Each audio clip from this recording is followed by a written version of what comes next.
Olá, meu nome é Arthur Lorenzoni Locatelli e eu e meu grupo vamos falar hoje sobre ectoparasitas. Primeiramente, eu vou citar um pouco sobre os carrapatos, como demonstrado aí, da família Ascariidae e Ixodidae. E temos também as pulgas, que são também hematófagos, não têm asas e habitam tanto animais silvestres quanto o homem e os animais convencionais. Bom, eu vou citar dois exemplos agora, aqui, que é Ctenocephalis, que tem o Canis e o Felis. E eu vou abordar também o que é a DAP, que nada mais é que uma dermatite alérgica à picada dos ectoparasitas, que são a pulga e os carrapatos, em animais hipersensíveis aos componentes da saliva dos parasitas.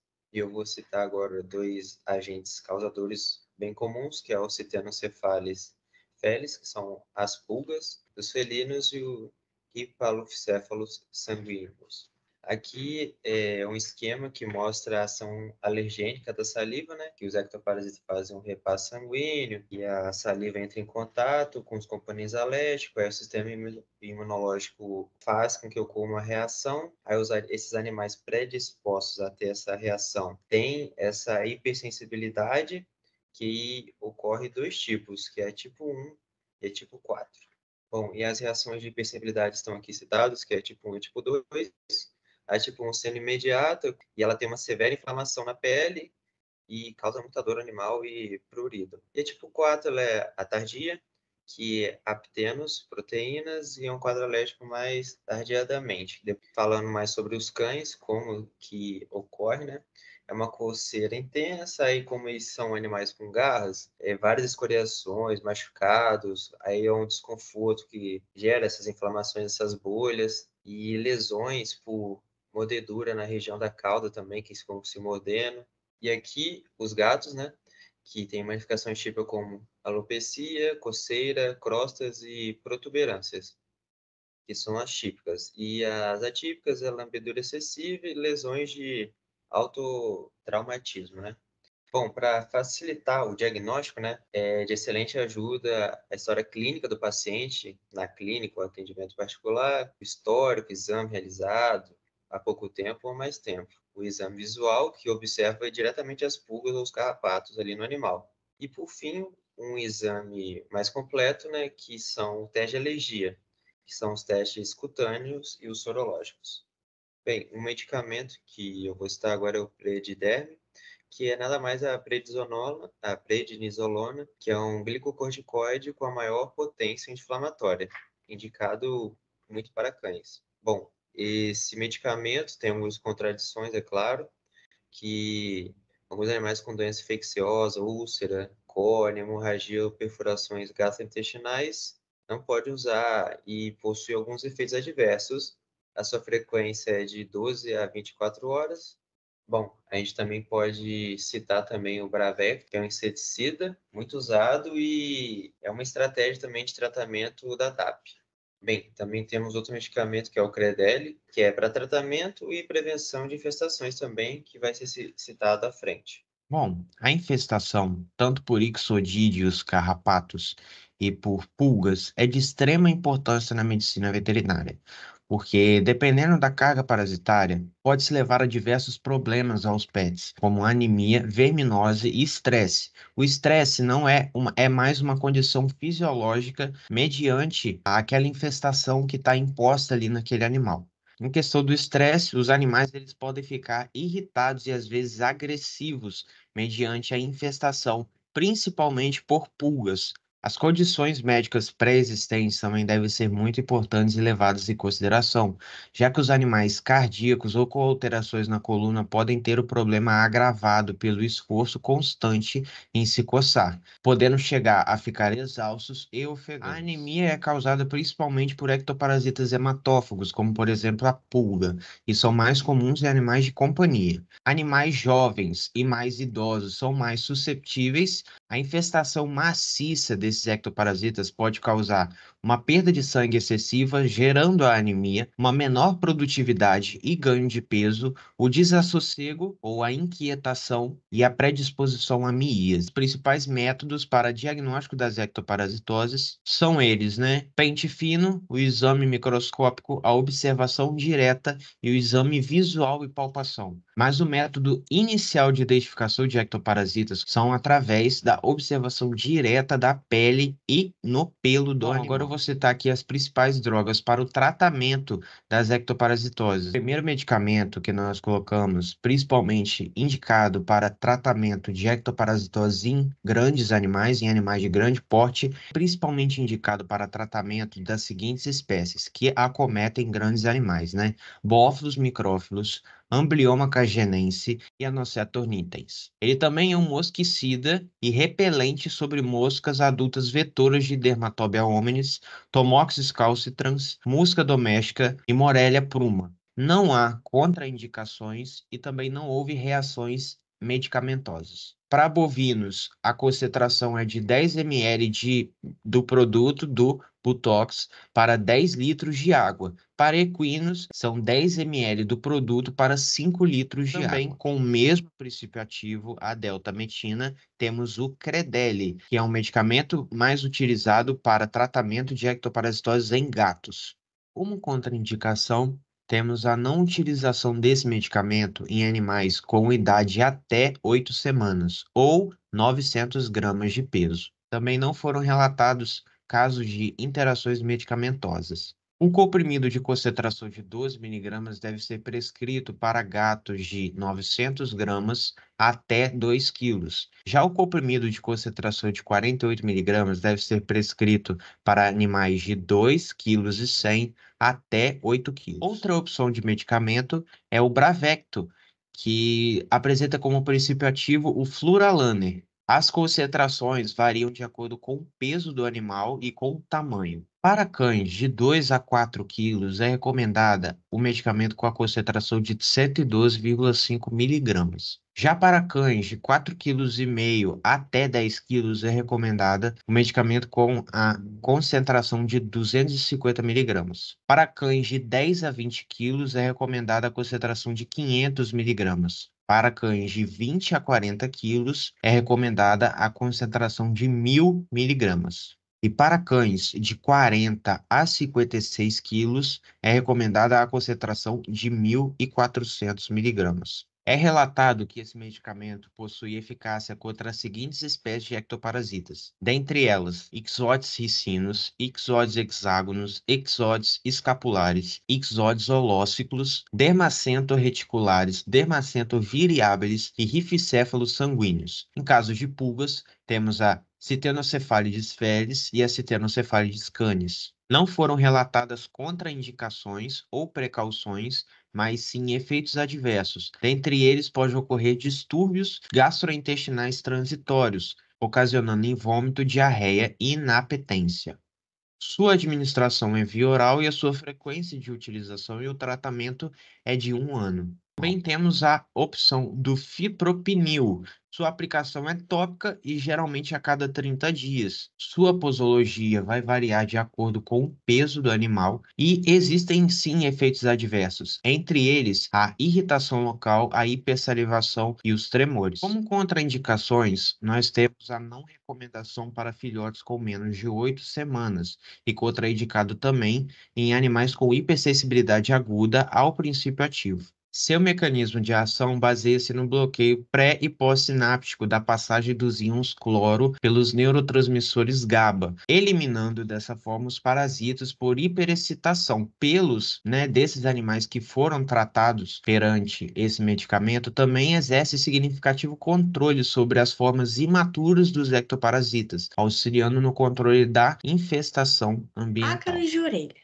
Morfologia geral dos ácaros. É composta por gnatossoma, que é o aparelho bucal e palpos, o idiossoma, que é o corpo, podossoma e opistosoma. Quando são larvas, contém 3 pares de patas, e quando já são ninfas ou adultos, contém 4 pares de patas. O responsável por causar a sarmatodética é o ácaro Otodex sinotes.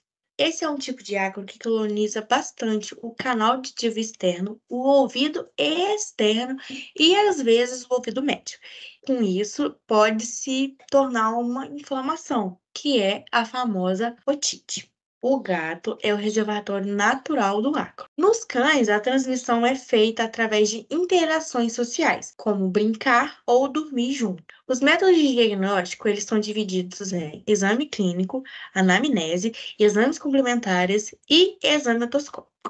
O exame clínico está baseado aí em um histórico clínico do animal e o exame físico. A anamnese é feita ao observar o animal se há coceiras ao redor da orelha, pescoço e cabeça, se o animal tem costume de ficar balançando bastante a cabeça, se há uma presença de uma secreção escura e serosa no ouvido e se há um odor muito desagradável nas orelhas. A inclusão do exame otoscópico, que é uma ferramenta diagnóstica para a otite externa, e também alguns exames complementares, como um raspado de pele, uma citologia, um tricograma e, às vezes, também uma cultura fúngica ou bacteriana.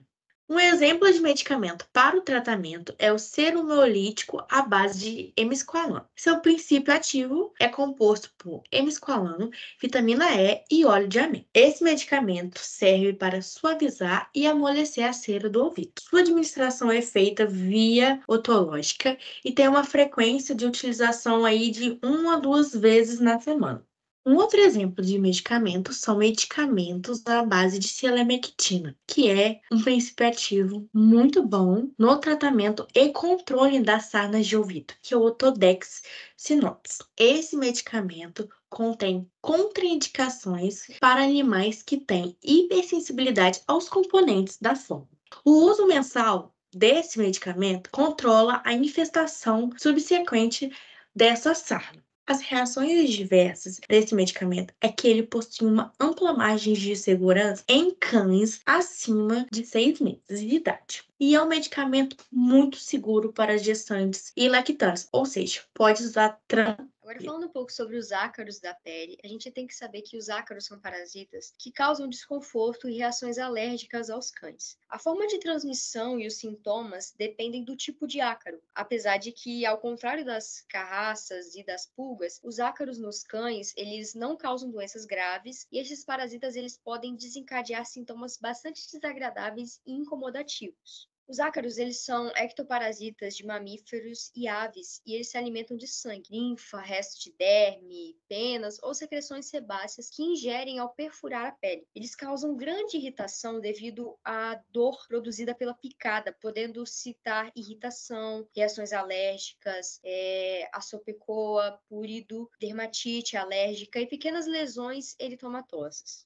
O tipo de ácaro que causa a Demodex canis, a sarna demodécia ou democicose, está naturalmente presente na pele de todos os mamíferos peludos, logo também dos cães. Esses ácaros eles vivem nos folículos pilosos e glândulas sebáceas e não conseguem viver fora do hospedeiro. Essa doença em si, ela só é manifestada quando o animal ele apresenta uma falha genética e já na fase adulta. A doença ela pode aparecer em decorrência a uma neoplasia, uma doença autoimune, uma infecciosa, uma endócrina, iatrogênica, medicamentos imunomoduladores, 31, 33, 36. Esse tipo de sarna ele não é transmitido por seres humanos. De acordo com a maioria dos autores, a democicose localizada ela é caracterizada por máximo de 5 lesões numa única região corporal.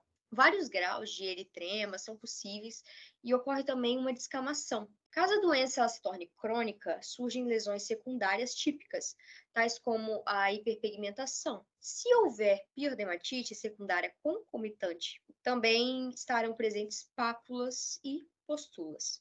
A democicose localizada, ela não é considerada uma dermatite puriginosa, porque esse sintoma geralmente não é observado quando a distribuição lesional. As regiões periocular e peribucal são as regiões frequentemente mais acometidas por essa sarna. Os codílios, os espaços interdigitais dos membros anteriores também são afetados, enquanto o tronco e o abdômen são áreas onde são menos recorrentes, a gente quase não encontra mesmo essas lesões. A demodicose é considerada generalizada quando existem mais de 5 lesões localizadas numa região corporal, ou quando engloba pelo menos 2 patas. Essa forma apresenta um grande espectro de lesões dermatológicas. Podem ser de alopecia multifocal ou difusa, eritrema, edema, escamoso e seborreia seca ou oleosa. Em oposição à demodicose localizada, a fórmula generalizada tem maior probabilidade de exibir prurido moderado e a intenso. Essa forma, ela também pode exibir piodermatite secundária concomitante, pelo que nesse caso ocorre formação de pústulas. Para a confirmação da sarna demodécia canina, é realização do raspado cutâneo, a impressão em fita de acetato, histopatológico por meio de biópsias cutâneas e exame parasitológico de cerúmen. O tricograma, ele é um método que também pode auxiliar o estabelecimento do diagnóstico de demodicose, especialmente quando as áreas afetadas são próximas dos olhos e da boca e nas patas, ou quando as lesões são muito dolorosas. O principal tratamento que a gente utiliza é tratar todos os animais que tiverem contato com o infectado, o paciente que está infectado pela demodicose. A gente procura sempre completar o tratamento, fazer ele completo, não parar durante o meio do caminho, sempre com administração de shampoos, comprimidos e loções spot-on, ou seja, específicos para atuação sobre a sarna em si, e a desparasitação do ambiente, sempre mantendo o ambiente higienizado, limpo, para não haver procriação, para não haver o alastramento dessa sarna. Como a principal droga de administração, a gente tem o amitraz, que tem sua indicação de uso para sarna demodécia e sarcóptica, para carrapatos e carrapaticidas para bovinos. A gente utiliza geralmente quando banha o animal com água e sabão neutro antes da sua aplicação, e a gente já despeja essa solução diluída sobre o animal. Algumas contraindicações, por exemplo, a gente tem alguns efeitos adversos, como, por exemplo, os cães de pequeno porte, como a raça Chihuahua, que é intolerante ao amitraz, porque apresenta vômitos e depressão acentuadas poucas horas após a aplicação. A gente também tem a reprodução e a gestação e lactação, que é um momento que a gente tem que tomar muito cuidado com a administração desse medicamento, porque não há informações específicas na bula do amitraz sobre seu uso em cães gestantes e lactantes, além da superdosagem, que produz sintomas graves como vômitos, depressão, letargia, fraqueza, bradicardia, hipotensão, hipotermia, alterações neurológicas e até mesmo a toxicidade em cães.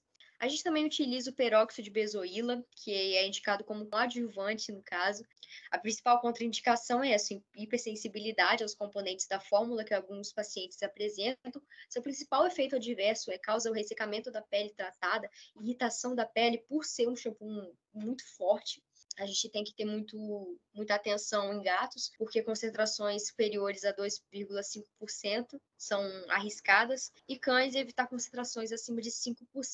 A principal via é a via tópica e a frequência de utilização é de 3 em 3 dias. A sarna sarcótica ou escabiose, apesar de ser bem comum em cães, ela atinge também gatos e é transmissível ao ser humano. Ela é causada por um ácaro e o contágio ocorre após o animal ter contato direto com animais infectados ou por meio de objetos contaminados. Os principais sinais são coceira intensa, vermelhidão da pele, queda dos pelos e desenvolvimento de crostas e cascas. Os principais sinais da sarna sarcótica são o aparecimento de manchas avermelhadas na barriga e cotovelos. À medida que a doença se desenvolve nos cães, eles vão perdendo pelo nas zonas afetadas. E, além disso, a pele ela fica mais espessa, em primeiro lugar, junto às orelhas, e em fases avançadas, a doença se alastra por todo o corpo. Para a gente saber se o animal está com essa infecção, é necessário a gente realizar um diagnóstico terapêutico, ou seja, um raspado cutâneo, testes sorológicos enzimáticos e o histopatológico e exame parasitológico. Como uma droga de tratamento, a gente tem a selamectina. Ela é indicada para tratamento e controle de sarna sarcóptica e a sua administração ocorre em dose única. Ela é feita por via tópica na pele e seu uso mensal ele controlará qualquer infestação subsequente. As reações adversas e efeitos, ela possui uma ampla margem de segurança em cães com 6 semanas de idade ou até mesmo mais velhos. Novamente falando sobre o amitraz, a indicação dele é para sarnas demodécia e sarcóptica, como já dito, carrapatos e carrapaticidas para bovinos. O mais indicado é banhar o animal com água e sabão neutro antes da aplicação dele diluída sobre o animal. E o tratamento adjuvante dele é juntamente com imunomoduladores, vitaminas e antioxidantes, epiodermatite secundária. Ele também pode ser administrado como ivermectina, milbecina, oxima e moxidectina. Agora nós vamos falar sobre o ácaro Trombicula autunalis, que causa a doença trombiculose. Ele é uma espécie da família de ácaros Trombiculidae, que afeta tanto animais como cães e gatos. Ele é um parasita que pode ser encontrado mais ativamente no verão e no outono. Na sua fase larval, eles gostam muito de ficar entre os dedos das patas, na barriga e na cabeça dos cães. Esse ácaro, ele causa uma reação alérgica, porque a saliva das larvas contém substâncias que vão desencadear uma reação alérgica no animal durante a mordedura. E essa reação alérgica, ela vai variar de leve a grave e pode incluir sintomas como uma vermelhidão, uma coceira intensa, um prurido, um inchaço, uma irritação, uma formação de crostas e até mesmo lesões cutâneas graves, como a dermatite úmida aguda. Os sintomas da trombiculose nos cães podem variar dependendo da intensidade e do grau de infestação e da sensibilidade desse hospedeiro com o parasito. A pele afetada por esse ácaro também pode apresentar uma vermelhidão e inflamação devido às respostas alérgicas às mordidas das larvas. As áreas de infestação das larvas podem levar a lesões cutâneas. E em casos graves, essas lesões elas podem evoluir para feridas abertas ou úlceras. Podemos ter também a formação de crostas, que em algumas áreas afetadas, elas vão desenvolver essa crosta devido à irritação e o trauma causados pela coceira do animal no local. E a alopécia, devido ao ato de coçar bastante aquela área, os pelos podem acabar caindo devido à intensa coceira.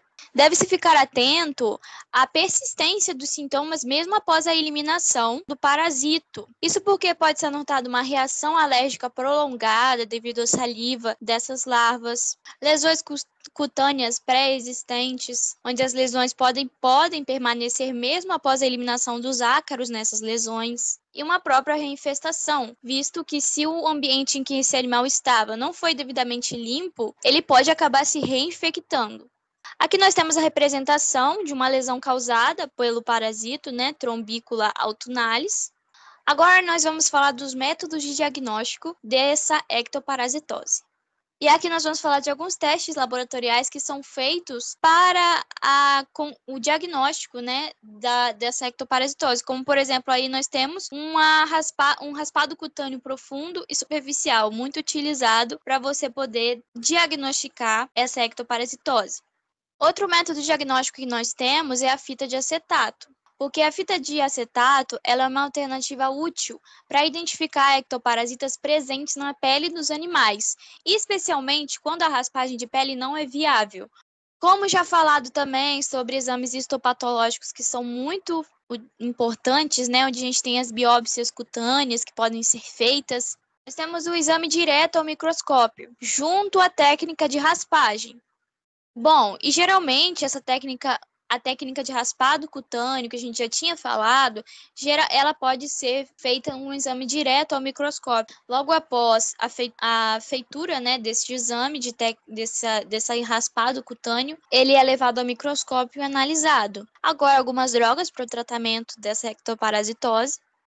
É muito importante um tratamento abrangente para o animal doente e os animais que tiveram contato com esse animal. E também um tratamento no ambiente doméstico em que ele vivia, devido ao alto risco de transmissão. E é muito importante completar o tratamento passado pelo médico veterinário, mesmo após o desaparecimento de sintomas.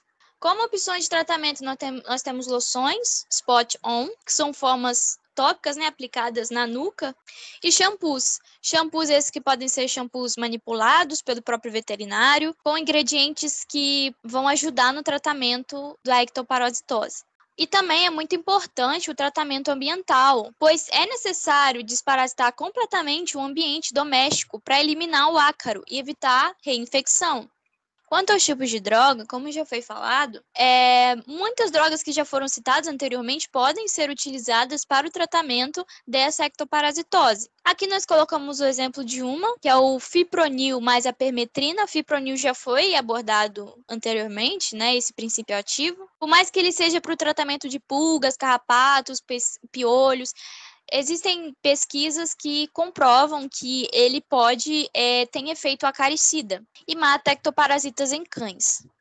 Como contraindicação, né, do fipronil mais a permetrina, nós temos gatos, que não é o recomendado utilizar nem gatos nem coelhos.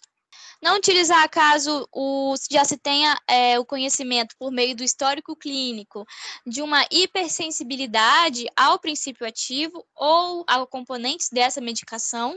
E em filhotes com menos de 8 semanas, também não é indicado. Como efeitos adversos, em caso de o animal lamber, ele pode ter uma hipersalivação. Fora que reações cutâneas, transitórias, após a aplicação, pode ocorrer também. Uma superdosagem, né, é evitar concentrações acima de 5%, que pode gerar problemas, é de via tópica, frequência de utilização dose única.